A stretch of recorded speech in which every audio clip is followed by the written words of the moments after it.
Welcome in, everyone, to the locker room. We have made it. High school football season is here, and tonight we're bringing you coverage of Week 1 action across the state of Indiana. We've got a state champion and a trio of runners-up, all looking to kick off their journey back to Lucas Oil Stadium, and everyone else, well, they're trying to take their place. The beauty of Week 1 is that everyone's on that level playing field. The records are all 0-0 entering tonight.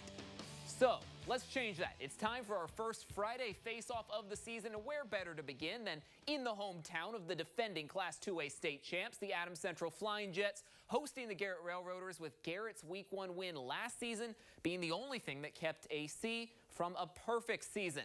So can the Jets enact revenge tonight? Let's head to Monroe to find out. We start on the first play from scrimmage in this young season, and Adams Central already had their foot on the gas. That's Jamison Roche airing it out to Ashton Yergler on the receiving end, tackled inside the 30-yard line for a big gain to start off the season. But head coach Michael Mosier emphasized limiting mistakes pregame, and we get this one on the first drive. The fumble at the goal line is recovered by Garrett.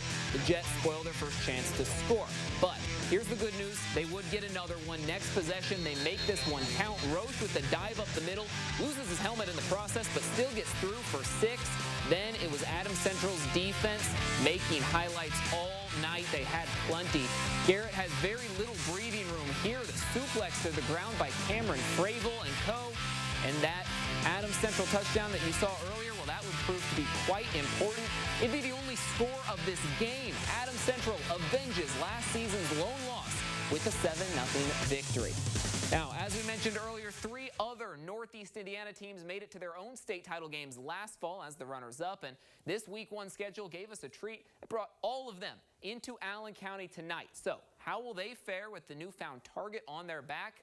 Let's start with the Warsaw Tigers making the trip to Fort Wayne to take on the Snyder Panthers. We jump to the first quarter where Snyder's running that RPO, and QB Jaywin Harris taking the hit, still rumbles into the end zone. Snyder would go up 10-0 after a lost Warsaw fumble, but how about the Tigers running the option as well, faking everybody out, including the cameraman, as Michael Schnake rumbles forward in for the touchdown.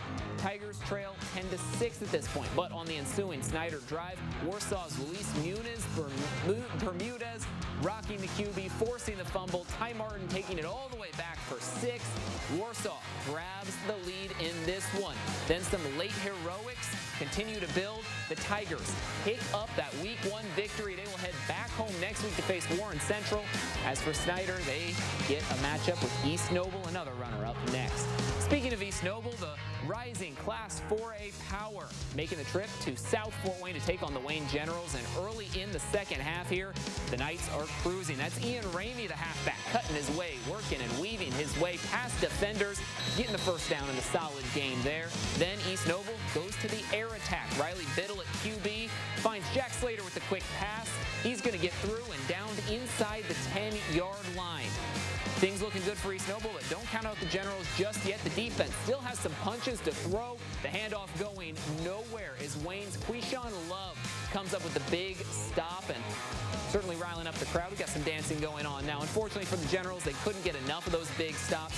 East Noble's Ramey punches it in, gives the Knights a 28-point lead. They would go on to win this one 42-0.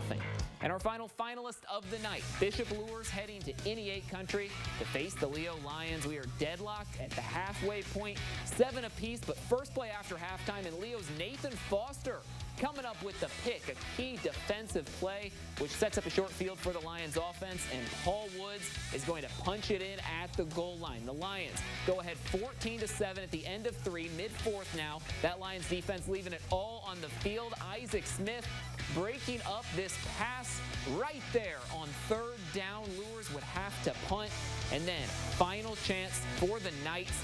And we're going to watch as Landon Foster forces another 3rd down incompletion, another Lures punt.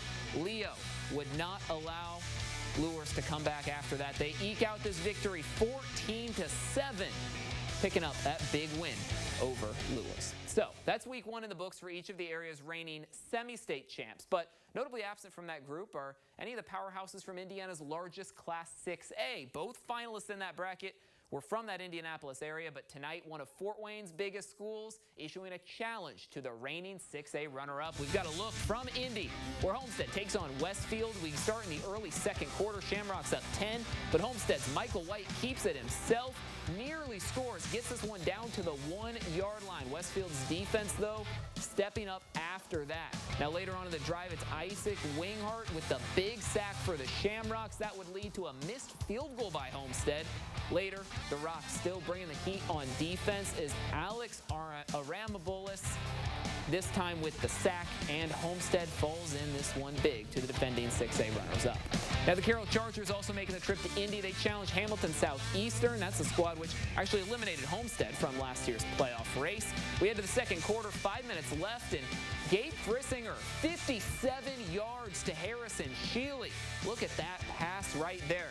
That pass sets up the 3-yard rushing touchdown by Eli Newhouser, making it an even 7-7 before half. This would be a close one, but Carroll just doesn't have enough juice against Hamilton Southeastern. Two more Fort Wayne schools completing in the Hoosier State Capitol today. Look at that score. Bishop Dwenger 3-0, falling to Roncalli in the lowest scoring matchup of the day. Concordia unable to keep up with Indy Cecina. Heading back to our area now, we've got the Northrop Bruins facing off with New Haven. These two combined for 101 points in last year's opener. Northrop now is starting with the ball, and that's QB David Callison, the completion to Anthony Barnes, and right away another short pass, this one to Jerquaden Guilford, and that is all he needs. Turns on the wheels from there, his first touchdown of the season for that rising star. New Haven now looking to answer, and we've got Trey McCraney faking the handoff, and then he is off to the races himself. A long run he's going to get before he's finally forced out of bounds, but third and short, they try to sneak in the first down, but the fumble, the turnover, that sets up Northrop to immediately find their way back into the end zone with the long bomb to Maddox Wheel, putting the Bruins up. They would go on to win this one big, 41-0. And now let's check in on the stream from Northside High School, where the Legends open their season with Northridge. Northside with the ball, and Rivers throws that slant to wide open receiver. Easy touchdown. Next drive is going to fire one off from 25 yards out to Malik Moore, who's going to jump up and catch it, if you can see it there in the stream. This one would end up being a bit of a high-scoring affair. Through that first quarter, first half, 21-7 Northside wins. Some other Fort Wayne scores now. Marion and Southside, that one came down to the final seconds. The Southside just falls short, and then Blackhawk Christian, just their third season of varsity football, can't keep up with Fremont. Now let's keep it in the county for this next game. Woodland hosting Eastside, and it's the Blazers blazing out to a quick start. We've got Job Richmond finding Noah Dove through the air. Wait for it. There's the completion. There's the score. 7-0 Eastside. Then Dove decides to do it himself on this next one. He's going to take the handoff, and he will be off to the races. This is going to end up being a 35-yard score, doubling it up. Woodland is going to try to put up a fight, but just can't get enough in this one, and Eastside is absolutely rolling. They pick up the 38-6 victory. So over to Decatur we go next. We've got Belmont hosting AC Power Heritage, and the Patriots defense dominating tonight. Belmont looking to pass, but there's Brady Boyle coming up with the hit to knock the ball loose. Heritage leads by 28 with 1 minute to play in the first half. Now, Patriots on defense. Zeb Tagulis finds Lucas Weber for the halfback screen. Weber is off to the races and long gone down the sideline. That's going to be another Heritage touchdown, putting the Patriots up by 35. Now, Heritage would get the ball back for one more try just before halftime. Belmont trying to make things happen. Belmont actually is going to come up with a pick here, but certainly not enough to make it all the way back. 42-point shutout for Heritage. Another ACAC contender now, Bluffton, starting the season on the road against Shenandoah on the stream. We see the Tigers fall down early as the Raiders punch in the first score, but the Tigers roar back in this one. First, this deep strike, Axton Best at QB. Makes it 14-all, and then Bluffton would take the lead on this pass here. This one would come all the way down to the wire. It would require a field goal at the end. Bluffton's freshman kicker secures the victory for the Tigers, 29-27. Now rounding out the ACAC schools, we've got South Adams in Ohio tonight, but that one was not pretty against Marion local. Jay County, though, picking up the dominating win over Blackford. Then Southern Wells taking on Elwood. This one was a close one score, but the Raiders just fall short. Now let's head back up north and make the quick trip to Turtletown. We've got Churubusco hosting Bremen, and we start 3-yard line. Busco in position, handed off to 45. Bryce Lawrence runs it in for the TD, the first of the night. Now, they try for the conversion but fail, so that sets up Bremen's Jack Wildauer, who winds it back and throws it deep to Zach Buskovich, and Busco's Bryce Lawrence is there for the interception. He takes it all the way to the house. That's good for 6. Busco up 14-0 after that. And it was all offense from there, just beyond the 50-yard line for Levi Danmauer. Handed it off to Carson Tonkel, and he's got a set of wheels. All the way to the house he goes. Busco goes on to win this one big, 36-7. Elsewhere in the NECC, it's West Noble, Central Noble's rivalry. Week 1, the Chargers won their last 3, and tonight they make it 4 in a row. A perfect rivalry run for this year's senior Chargers class. Meanwhile, Angola and DeKalb now open the season against each other 12 years in a row. This time, it's the Hornets coming away with that low-scoring win. Prairie Heights, not just enough to beat Whitco. Whitco gets the win there, and Fairfield soaring to that 7-point victory. And, of course, we didn't forget about Lakeland. We've got video from their matchup with South Bend St. Joseph tonight, and we start with St. Joseph Jr. Anthony Gooby getting the call under center first. That's on the second series, keeping it himself, taking it in 5 yards for the touchdown. St. Joe up 7, but here's Braden Holbrook to Kian Arroyo. The screen pass all the way down the sideline, 50 yards to the house. That is a score. Extra point no good. So it's still 7-6 St. Joseph, but the Huskies, they take control through the rest of the first half, building a big lead heading into halftime and going on to win 36-6. Now it's time to fill out our coverage of the NE8. We've got Columbia City on the road facing Northwood, picking out that narrow win. Meanwhile, Norwell struggling. They fall short to Mississinawa 35-0.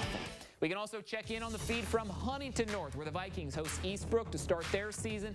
Picking this one up in the third quarter, tied up at 14. Eastbrook getting the punt return, flips it the other way. 66 yards to the house. The Panthers lead. But Huntington with just 8 seconds to go. Still down 7 here in the final minute.